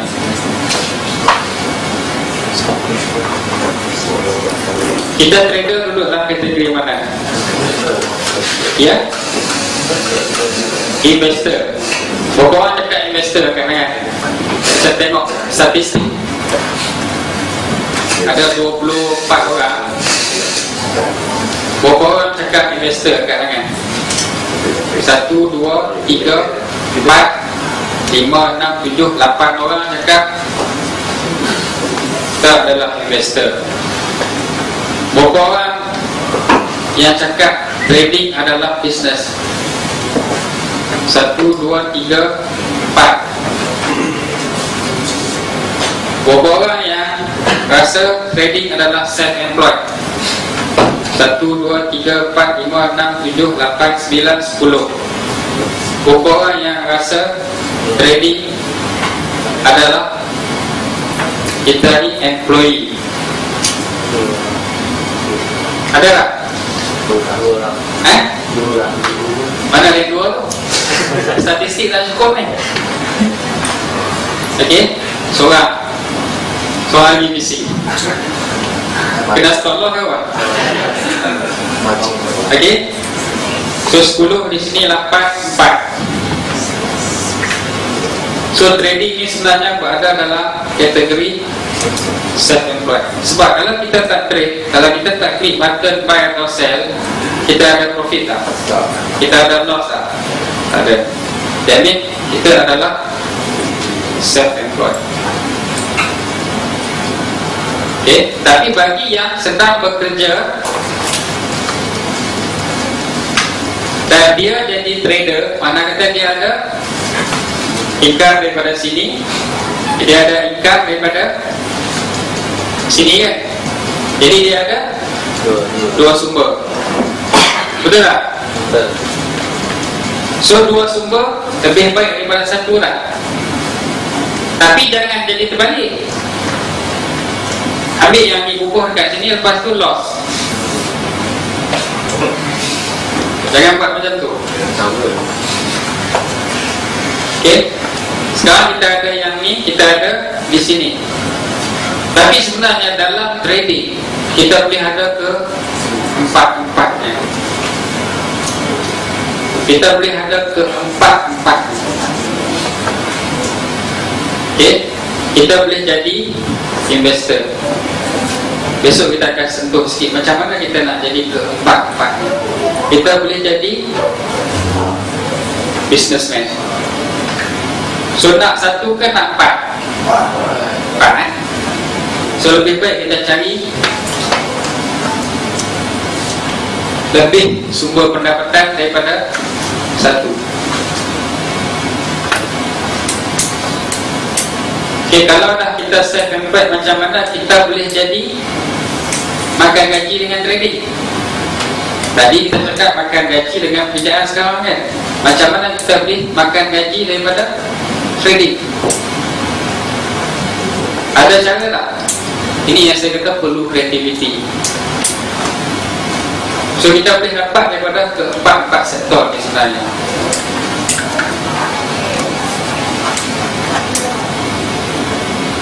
So kita akan cover topik ni besok. Okay, apa-apa pun sekarang adalah masa untuk kita belajar. Okay, ingat masa untuk kita belajar dalam tempoh 3 hari ini. Okay, kita punya mindset kita kena ready. InsyaAllah besok kita akan sentuh step-step yang seterusnya. Kita akan masuk kepada workshop. Kita akan buat satu persatu. Sebelum tu, sebelum kita habis, ada kertas tak masing-masing? Ada. Okay, tolong tulis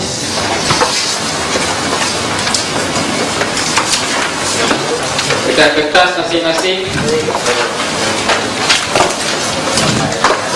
Saya ultimate trader. Okay. Saya ultimate trader. Tulis dengan tulisan yang paling cantik.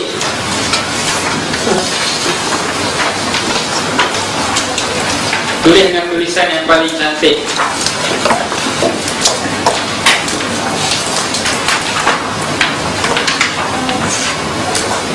Dah boleh semua.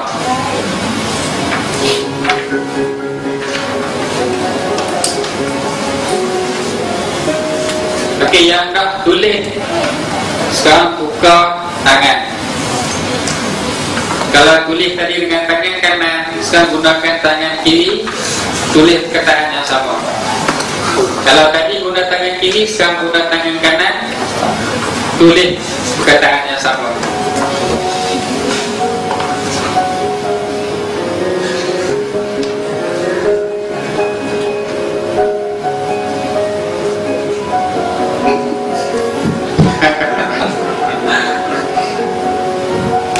Kekok kan?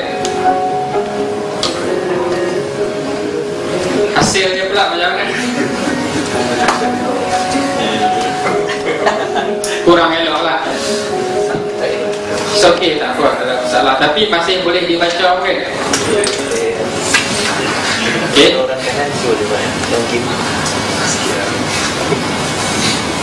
Habis lah semua? Okay, tak apa. Kertas tu jangan buang. Sebab praktis ni kita akan buat lagi besok. Okay, kertas tu jangan buang. Besok kita akan sambung lagi. Okay, sebelum kita nak akhiri sesi malam ni, ada apa-apa soalan tak? Ini baru betul-betul surface sahaja. Belum lagi kita nak masuk ke dalam. Tapi saya nak you faham. Sebab benda ni macam saya kata tadi, di luar konteks trading. Tak, kita tak sebut buy ke sell ke, kita tak ada istilah-istilah tu. Okay, di luar konteks trading. Jadi perlu faham apa yang berada di depan kita. Kenapa kita perlu buat proses-prosesnya tadi? Kalau tidak, kalau kita tak faham apa yang kita boleh capai, besok mungkin akan terlena. Okay, jadi tolong faham kita ada matlamat. Saya dah tunjuk tadi result untuk diri saya sendiri. Okay, result untuk diri saya sendiri. Dan tadi kawan kita pun dah share testimoni diri dia sendiri. Okay, kamu dah nampak. Okay, seeing is believing kan. Ada lagi sebenarnya. Okay, tapi kita tak ambil semua. So seboleh-bolehnya kita nak semua nanti dapat result yang sama. Okay, so ada apa soalan tak sebelum kita nak akhiri sesi malam ni? Tolong tanya. Esok kita nak masuk topik lain kan? Ada tak? Kan semua nampak bantah lah.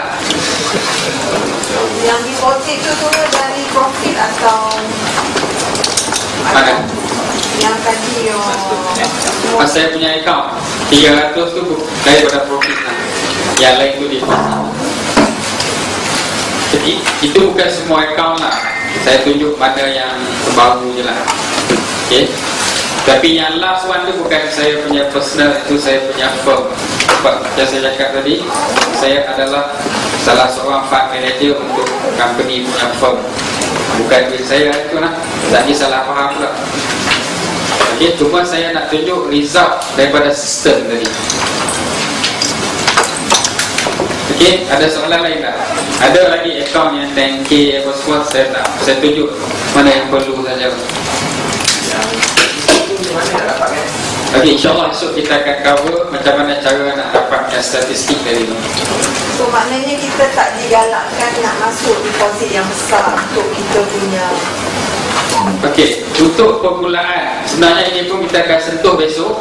Kita memang tak galakkan deposit yang besar. Sebab apa? Macam saya kata tadi, orang yang kenal forex ni, masa dia baru kenal tu, kalau dia ada banyak, dia habis banyak. Kalau dia ada sikit, dia habis banyak tu sajalah, sebab dia dah tak ada lagi dah.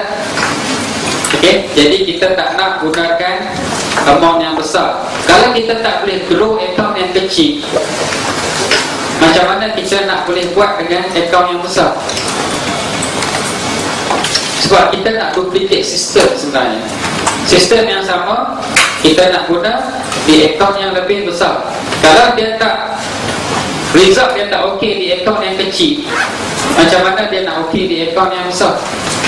Sebab sekarang ni kita nak cari sistem. Kita nak build kita punya pipeline. Kita nak build kita punya pipeline. Ingat yang tu. Tak salah untuk kita nak deposit besar, tapi bukan sekarang. Besok decide lepas kita dah go through keseluruhan sesi. Sebab saya rasa kita tak perlu pun deposit besar. Cuma perlukan skill, kefahaman, kesabaran, dan paling penting adalah masa. Sebab forex ni, trading ni long journey. Perjalanan dia tu panjang. Dan kalau boleh, perlu ada income daripada sumber yang lain. Sebab itu yang penekanan saya yang paling saya tekan. Efek mana yang nak datang belajar dengan saya, kalau dia tak ada income lain, saya kata saya tak akan ajar. Sebab saya tak akan fair dengan dia, saya tak akan adil dengan dia, dan dia tak boleh ikut saya punya sistem. Dia perlu ada pendapatan lain. Tak kira lah bisnes ke, berniaga ke, ataupun mungkin dia dalam bidang even kalau trading sekalipun, mungkin dia ada income daripada IB. All those things yang boleh support dia punya komitmen. Kita saya akan bagi juga cara-cara nak dapatkan income daripada sumber-sumber lain juga besok. Benda ni memang kita tak pernah sentuh sebelum ni, tapi insyaAllah besok, sebab benda-benda ni kadang idea tu kita dapat dengan latest teknologi ataupun development yang ada dalam pasaran. Okay. Sebab salah satu sebab kenapa trader ramai yang fail, kerana peringkat awal dia terlalu kejam USD. Saya tak nafikan kita buat benda ni sebab kita nak dapatkan pendapatan kan, tapi ada cara dia. Ada cara yang mungkin kita boleh apply. Okay, ada soalan lain tak? Okay, kalau tak ada, saya serahkan balik kepada Jero. Dan InsyaAllah kita akan jumpa besok. Kita akan sambung sesi kita. Apa-apa akan masuk juga, dan lepas tu saya akan sambung balik sesi kita step by step. Tapi yang paling penting, ingat mindset. Kenapa kita ada di sini hari ini? Okay, kita nak gabungkan semua missing link yang ada. Hari ini kita baru sentuh sikit, memang surface. InsyaAllah besok kita akan ambil lagi yang lain-lain, lepas tu kita akan gabungkan. Okay, kita akan buat satu untuk setiap individu. Okay, saya sudahi dengan wabillahi taufiq wal hidayah. Wassalamualaikum warahmatullahi wabarakatuh, dan selamat malam.